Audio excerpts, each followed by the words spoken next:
খালিদ ভাই, জি। জি বলেন। আসসালামু আলাইকুম। জি, হ্যালো। ওয়ালাইকুম আসসালাম রহমতুল্লাহ। শোনা যাচ্ছে? জি, শুনতে পাচ্ছি। হ্যাঁ, আমি লাইক মানে ক্লাস 12-এ এএফডিসি তো লাইক আপনি যে কিছুক্ষণ আগে বলছিলেন যে রেকগনাইজ ইনস্টিটিউশনের ব্যাপারে।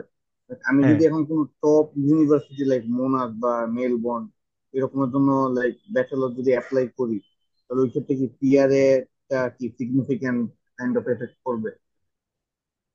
হ্যাঁ, আপনি যদি মনাসে আসেন, আপনি যদি মেলবোর্নে আসেন, অবশ্যই এগুলো রিকগনাইজ ইউনিভার্সিটি।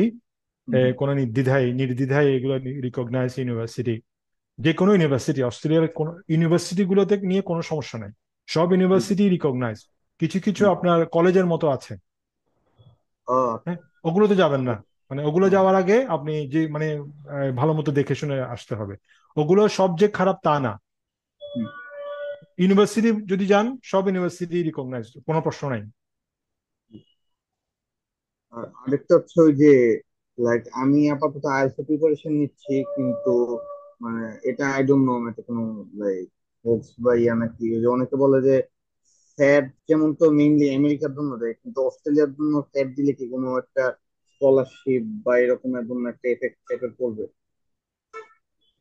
হ্যাঁ, এটা আমাকে দেখতে হবে, আমি কনফার্ম না। আন্ডার গ্রেডে অস্ট্রেলিয়াতে আপনার স্কলারশিপের অপশন কম।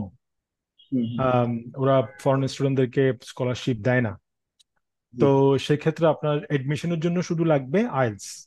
সো হুম সেই ক্ষেত্রে যদি আপনার আইএলস থাকে, দ্যাটস ইট। আপনার আর সেটে যাবেন কি জন্য? হুম। আর আরেকটা হচ্ছে লাইক আমি ওই যে একটা সম্ভবত বলছিলাম যে স্কিলের ব্যাপারে।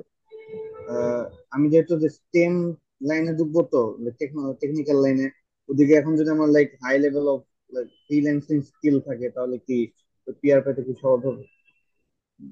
না, ফ্রিল্যান্সিং আপনার এটা এখানে নাই। এটার হুম অকুপেশন লিস্টে দেখা যায় না।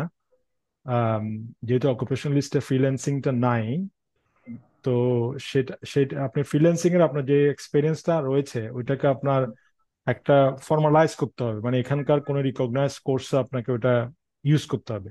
সেই জি ক্ষেত্রে জি। আপনি পারবেন, শুধুমাত্র হুম, আপনার ফ্রিল্যান্সিং এর এক্সপিরিয়েন্স দিয়ে আপনার কোনো কাজে আসবে না। আচ্ছা। বুঝছেন বুঝছেন? হ্যাঁ হ্যাঁ হ্যাঁ।